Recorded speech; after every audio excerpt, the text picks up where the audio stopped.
back to Cinematic. I'm Ryan. We're talking about Kung Fu movies, and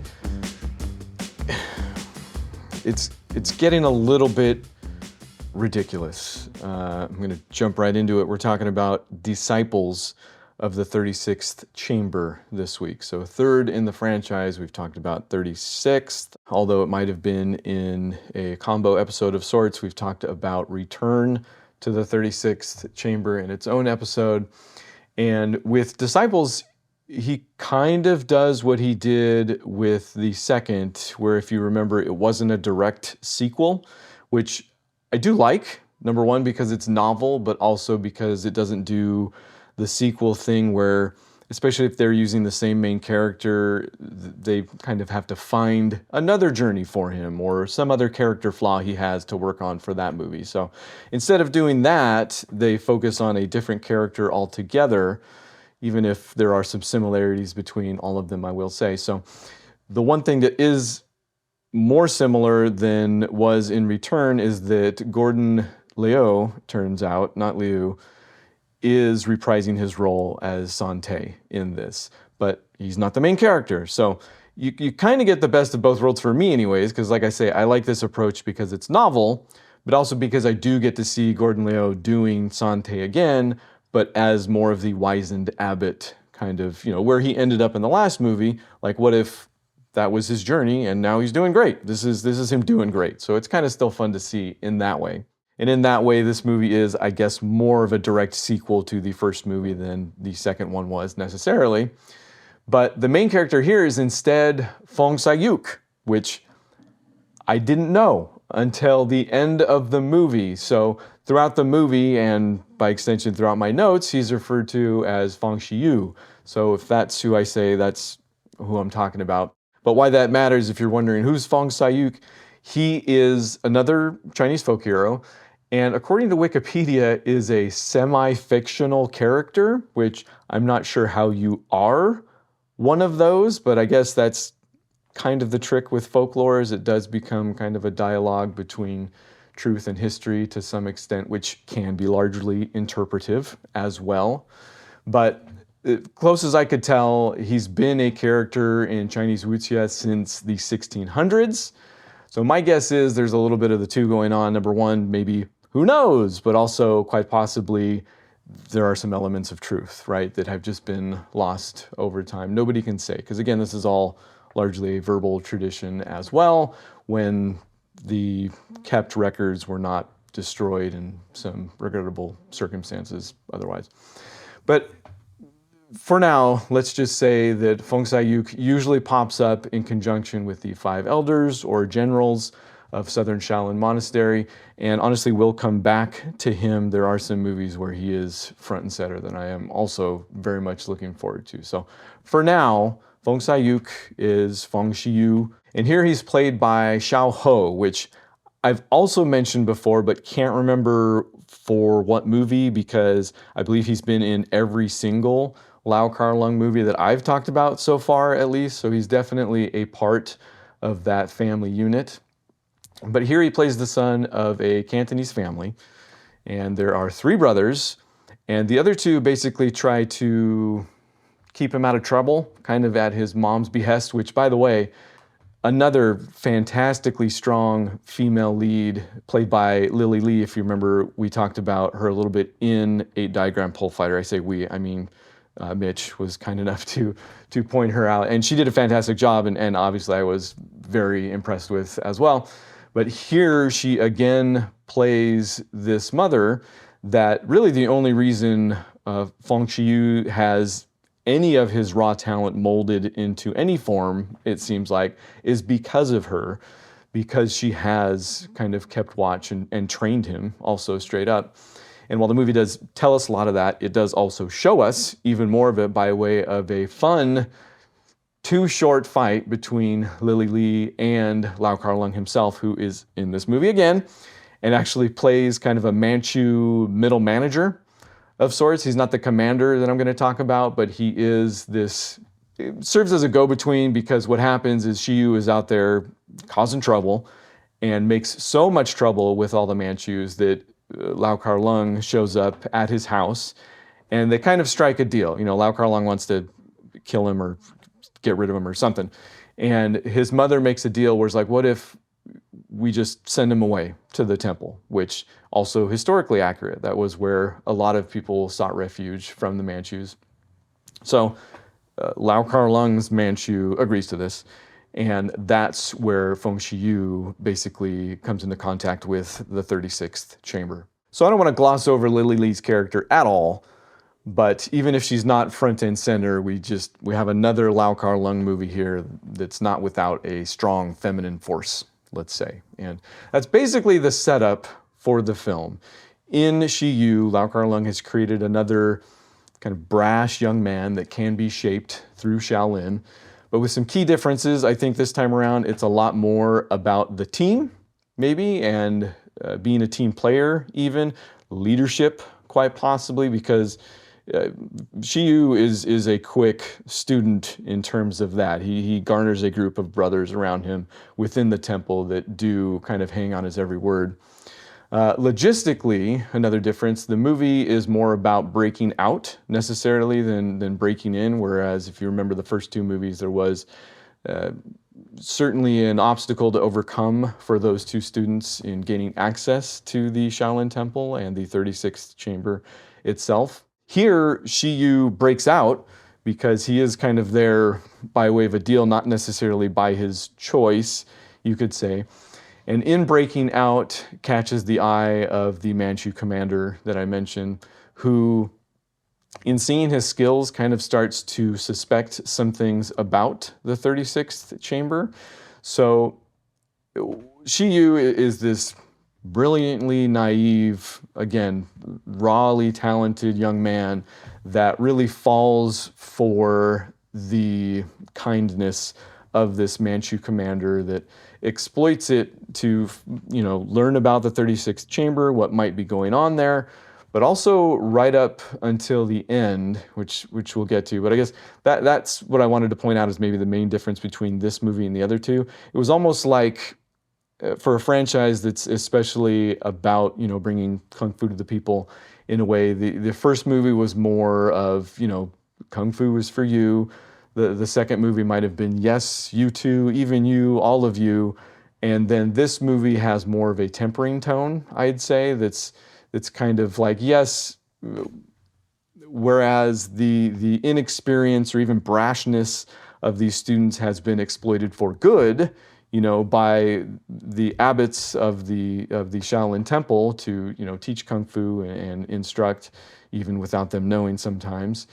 Here, it's like that can also be used for ill, because essentially that's what the Manchu commander does, while, Gordon Leo's Sante is I think, always clued in. It's far, okay, I don't know if it's far less than the other movies, but I get the feeling like Sante was in the dark about some things in this, whereas in the other movies, I guess with the exception of the 36th, where Sante is becoming Sante, in certainly the second movie, it was like Sante just knew everything, and that kind of allowed him to navigate the training of this young man. Here, it's like Shiyu does get kind of one up on him here and there, and I'll explain more in the third act here. But in the way that kind of recalls the themes of the first movie, where Sante himself was kind of that brash young man, it adds a lot. I think it stands on its own 2 feet as well, but in the moment between Sante and Shiyu, when they have those exchanges, it does carry a fair amount of weight. In fact, one of my favorite lines from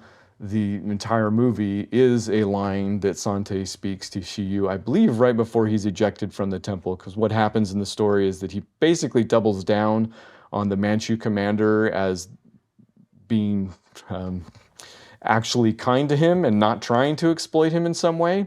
And Sante says to him, "Know one thing in mind, nowhere for the dust," which, no idea if that's translated correctly. Obviously, don't want to know either. I think it speaks volumes and is fine as is. And I might as well say this is where it gets a little ridiculous, because yes, Lau Kar-Leung still is not missing a beat when it comes to action. There's all sorts of clever choreography. There's still moments of surprise. Again, after I don't know how many movies, because I didn't actually look that up, he directed at least 25 total by way of Hong Kong Movie Database. And we are, okay, if the first one was in 1973 and this one's in 1985, obviously we're 3/4 of the way through, and he's still coming up with choreography that is novel and surprising and entertaining. That's the least of it, because besides all that, strangely enough, what I want to talk about is actually Lau Kar-Leung as a writer, because we talked about it a little bit in, again, this will be our 8-diagram pole fighter episode where I'm referring to we and meaning Mitch. He hinted at the fact that Lau Kar-Leung didn't write a lot of his films, and sure enough, he wrote 5 of the 25 that he directed, again, going by Hong Kong Movie Database here. My Young Auntie in 1981, Legendary Weapons of China in 1982, The Lady is the Boss in 1983, 8-diagram pole fighter in 1984, although I believe he did have a shared credit on the writing for that one, but he is solely credited, again, as far as the internet goes, with writing Disciples of the 36th Chamber. And I haven't seen My Young Auntie yet, or Legendary Weapons of China, or Lady is the Boss for that matter. I've talked about how much I loved 8-diagram pole fighter. Obviously, it's way up on my list. It's on number 1 on Mitch's list. That's why we talked about it. But I haven't seen a ton about Disciples kind of in either direction, really. Certainly not above the first and second movies in the series. So this is kind of one of those instances where I get to give you a straight shot. I have no idea if this is a popularly held opinion or not. Not that that would matter all that much, but here's what ends up happening with Disciples of the 36th Chamber in the third act. So the Manchu commander has devised this red wedding of sorts, which I think I get the reference, even though I haven't seen the series, and has planned for a Han girl to marry a Manchu man. So there's this idea that it might be a symbol of peace between the peoples. So you could say that the racial tensions are at their height. And in the same moment, he has given the plan to Shiyu, who you kind of get the feeling it's pushing his naivete to its brink. You know, there's a few moments where you think maybe he's starting to think that the Manchu commander's intentions are not pure, but still goes to his brothers and invites them to the wedding, which is kind of the purpose of the wedding, is to draw out the brothers so that the Manchu commander could kill them. We know that much. Sante finds the invitation, so he kind of knows something's going on. So he's out on the prowl. So literally all of this kind of edge of your seat stuff that all comes to a head in like the final 15 minutes. And I'm not going to spoil it, honestly, other than to say that it's kind of like The Raid, which is high praise coming from me, in that they get locked into this wedding compound, so they're kind of trying to escape, and Sante headbutts somebody onto a roof. So if that doesn't get you to watch it, I don't know what else will. But why I say it's becoming a little bit ridiculous, because here we are in yet another Lau Kar-Leung movie that has not made anybody's lists above the original 36th Chamber or the sequel that I've seen yet, and is also just the third in a franchise. How often do you say this about a third movie in a franchise? It's fantastic. I don't know.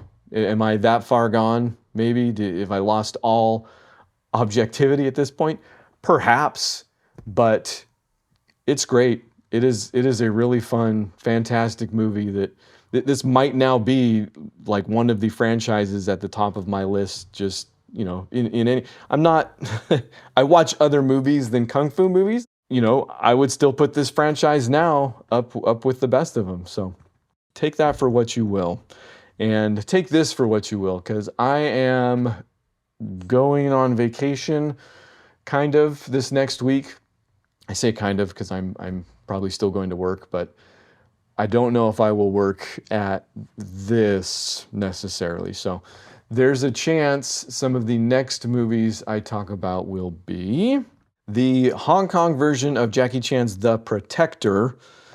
And I'm careful to stress the Hong Kong version, because part of what this series is now going to do is make its way into what the States did with a lot of what we've been seeing. So The Protector is important in that way because it was supposed to be one of Jackie Chan's kind of breakout movies for the States. So there is a US version that is bad and made a lot of compromises, according to Chan himself.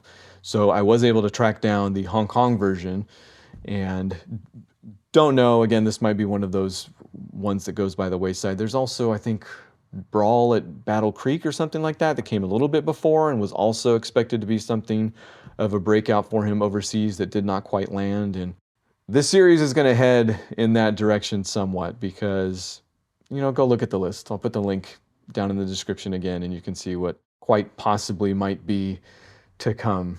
Not that I'm jettisoning Hong Kong action by any stretch of the imagination. There's still plenty to look forward to in that regard. But again, moving chronologically, I find it quite interesting to see some of these back to back, to be like, this is what happened in Hong Kong, and then this is what the States thought for some reason. And we'll get into this more with some of the sillier movies, you could say, which I still have a special place in my heart for, because there are people at the center of some of those with all the good intentions in the world and talent. So it'll be a fun discussion regardless of what you might think about some of those movies anyway. So either way, thanks for hanging out. Good